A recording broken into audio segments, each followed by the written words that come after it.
কক্সবাজারের সবচেয়ে মজার একটা জায়গা, বিশেষ করে ছেলেদের জন্য এটা পারফেক্ট একটা জায়গা, একদম উন্মুক্ত।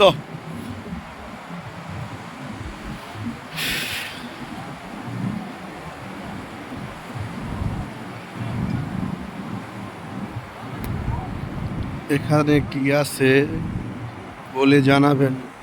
আসলে এটা কিসের জন্য উন্মুক্ত, কি পাওয়া যায়? এই যে প্রথমটাই খুবই